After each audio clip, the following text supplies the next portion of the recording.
Untuk mengetahui informasi terkini, suasana dan kondisi di Jalan Sudirman, tepatnya di depan halte Polda Metro Jaya pasca dibakar massa beberapa waktu lalu, kita terhubung dengan rekan Stephen Patinama. Selamat pagi Stephen, bagaimana dengan kegiatan di sana? Seperti ada Car Free Day, apakah tetap diberlakukan di tengah maraknya aksi massa di kawasan Polda Metro Jaya?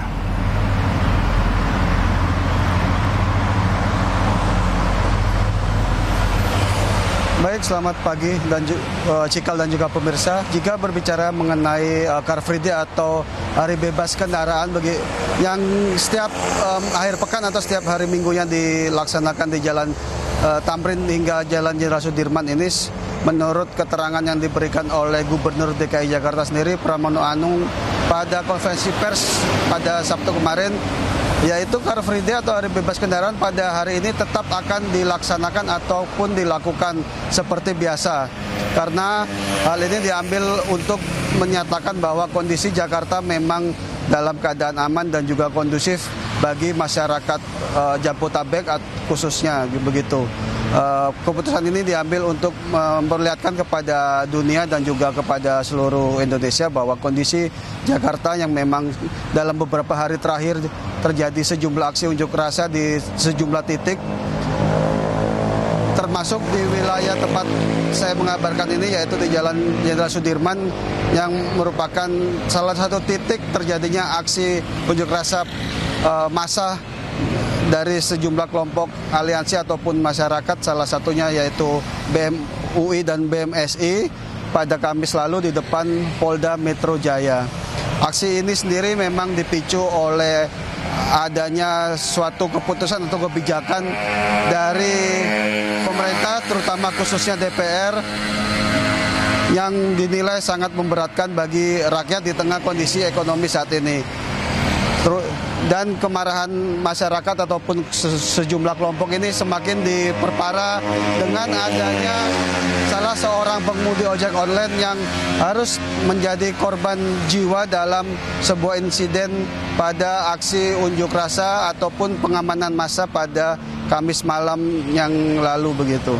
Untuk kondisi di Jalan Jenderal Sudirman memang saat ini belum diberlakukan Car Free Day atau hari bebas kendaraan, karena jika sesuai jam ketentuan, Car Free Day akan dimulai pada pukul 6 pagi hingga pukul 10 pagi.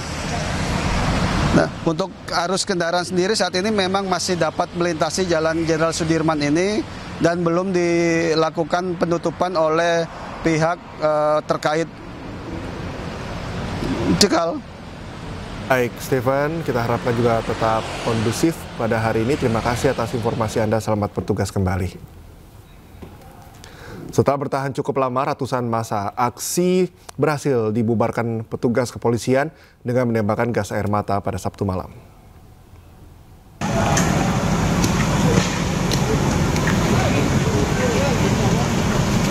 Petugas menembakkan gas air mata dikarenakan massa sudah terlalu anarkis dengan merusak sejumlah fasilitas umum. Selain itu, mobil water cannon juga dikerahkan untuk membubarkan massa aksi. Meski demikian, saat ini petugas kepolisian masih bertahan di gedung DPRD Provinsi Jawa Barat untuk mengamankan lokasi.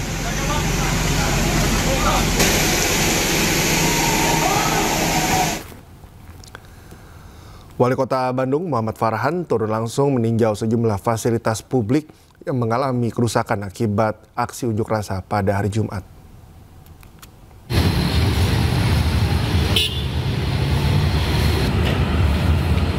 Seperti inilah pemirsa situasi di pusat kota Bandung pada Sabtu pagi pasca unjuk rasa di depan kantor DPRD Provinsi Jawa Barat yang berlangsung pada hari Jumat. Pasca demo, kendaraan dan fasilitas umum rusak di kawasan Jalan Insinyur Juanda Dago. Wali Kota Bandung Muhammad Farhan menegaskan bahwa perbaikan akan dilakukan secepat mungkin agar tidak mengganggu kenyamanan warga. Sejumlah petugas telah dikerahkan untuk melakukan pembersihan dan inventarisasi kerusakan. Kepada warga Bandung, insya Allah kita semua dari Forum Pimpinan Kota, Wali Kota, Kapolres, dan tim, para komandan pangkalan Angkatan Udara dan Angkatan Laut ini jaksa dan juga dari pengadilan itu bersama-sama dengan seluruh kewilayahan akan menjaga kondusivitas Kota Bandung akan kembali normal di weekend ini. Semua retail akan kita buka, jangan khawatir. Suplai beras aman, tidak ada kepanikan atau panik buying. Jadi insya Allah semua akan dijaga kembali ke normal. Untuk para wisatawan, hasil pengecekan kita memastikan bahwa tidak ada hotel atau tempat wisata yang diserang. Semuanya aman, alhamdulillah baik. Jadi wisatawan tidak perlu khawatir. Kami dari pemerintahan Kota Bandung menjamin Aksi solidaritas atas meninggalnya Afan Kurniawan yang digelar di depan di Polres Salatiga, Jawa Tengah berujung ricuh. Massa bahkan berhasil merobohkan pagar gedung.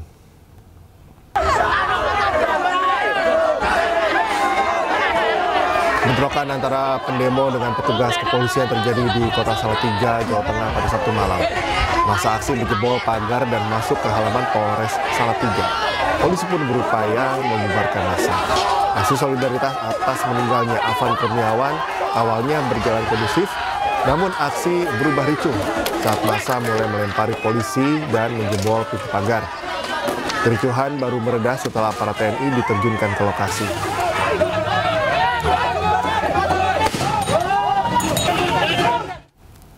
Kericuhan juga terjadi saat aksi demo di depan kantor DPRD Kota Madiun, Jawa Timur pada Sabtu siang.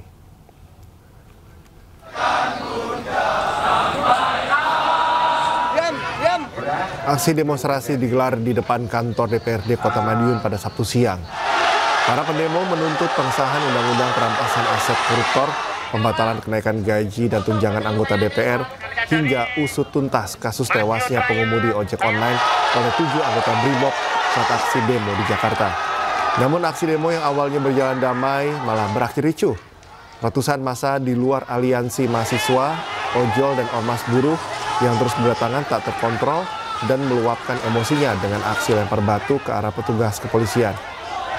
Sebanyak 4 kompi anggota Kostrat TNI AD dari Batalion 501 Barayuda Madiun melakukan pendekatan persuasif agar situasi tak semakin memanas. Sore. Audiensi teman-teman semuanya di sore hari ini kepada yang lebih di atas. Tentunya nanti Pak Kapolres akan menyampaikan ke Pak Kapolri dan saya akan menyampaikan ke Aksi unjuk rasa solidaritas tewasnya pengemudi ojek online berlangsung di Kabupaten Cirebon, Jawa Barat pada Sabtu siang. Akibat aksi unjuk rasa, Mako Polsek Sumber Polresta Cirebon dan 2 pos polisi rusak parah.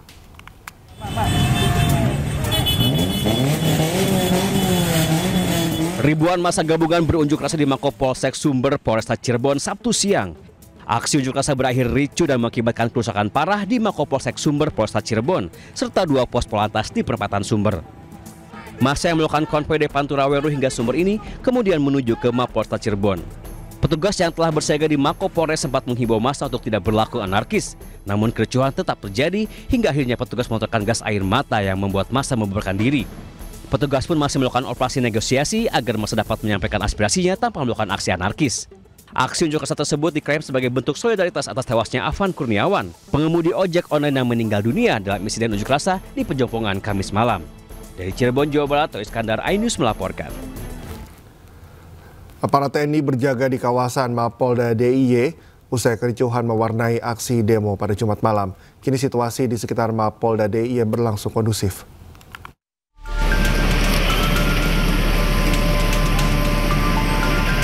Kericuhan masa aksi di Mapolda Daerah Istimewa Yogyakarta yang terjadi Jumat malam akhirnya reda pada Sabtu pagi tadi.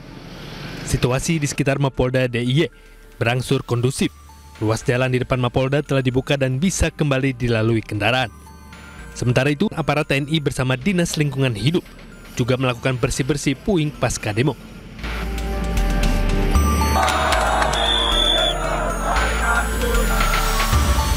Sebelumnya Sabtu dini hari kendaraan Gubernur Daerah Istimewa Yogyakarta Sri Sultan Hamengkubuwono membelah massa aksi yang berunjuk rasa di Mapolda DIY. Kedatangan Sri Sultan disambut sukacita para pendemo Bahkan massa menggiringi rombongan Sri Sultan menuju gedung Mapolda. Di dalam gedung Mapolda DIY Yogyakarta, perwakilan pengunjuk rasa menyampaikan aspirasi mereka terhadap Sri Sultan. Sultan kemudian keluar gedung dan menemui massa. Selain meminta agar polisi membebaskan 8 demonstran yang ditangkap, Gubernur DIY juga minta agar massa mengakhiri aksi mereka.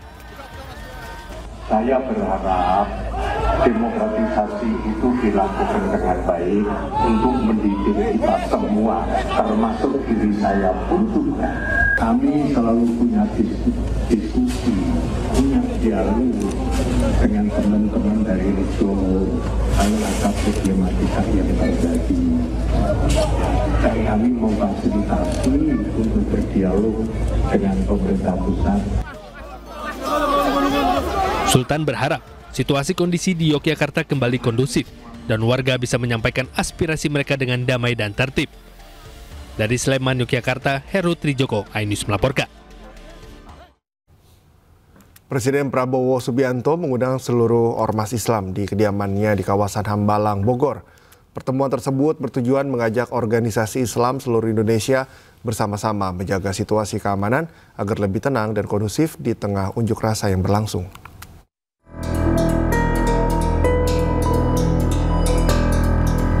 Presiden Republik Indonesia Prabowo Subianto mengundang sejumlah ormas Islam di kediamannya di Hambalang, Sentul, Bogor. Sebanyak 16 pimpinan ormas diantaranya Muhammadiyah, NU, MUI, DDII, Hidayatullah, Al-Irsyad, Persis, dan KBPII. Ke-16 ormas melakukan dialog dengan Presiden Subianto beserta sejumlah Menteri Kabinet Merah Putih. Kami bersepakat untuk bersama-sama bahu-membahu berupaya untuk mengatasi keadaan, untuk mengajak kepada masyarakat supaya lebih tenang, dan insya Allah bersama-sama Presiden Prabowo Subianto di bawah pemerintahan beliau dan juga dengan dukungan dari para pemimpin umat, insya Allah bersama-sama kita bisa mengatasi apapun tantangan yang kita hadapi. Persatuan, keutuhan, dan masa depan bangsa itu perlu kita jaga bersama. Kami memahami demokrasi dan aspirasi, tetapi hendaknya dan kami yakin seluruh rakyat Indonesia dapat memanfaatkan demokrasi itu dengan penuh pertanggungjawaban, keadaban, dan mewaspadai tidak terkontaminasi oleh hal-hal yang membawa pada kekerasan dan perbuatan-perbuatan yang meruntuhkan keutuhan dan kesatuan bangsa Indonesia. Pertemuan yang berlangsung selama 3 jam ini, pemerintah dan ormas Islam saling memberikan masukan dan pandangan atas keutuhan bangsa perlu dijaga bersama, serta menghimbau masyarakat untuk menjaga keutuhan NKRI. Dari Jakarta, Bagus Prasetya, Dede Rudi, iNews melaporkan. Mauro Zylstra resmi diambil sumpahnya sebagai warga negara Indonesia. Usai disumpah, Zylstra langsung memperkuat timnas Indonesia U23 untuk menghadapi sejumlah ajang penting.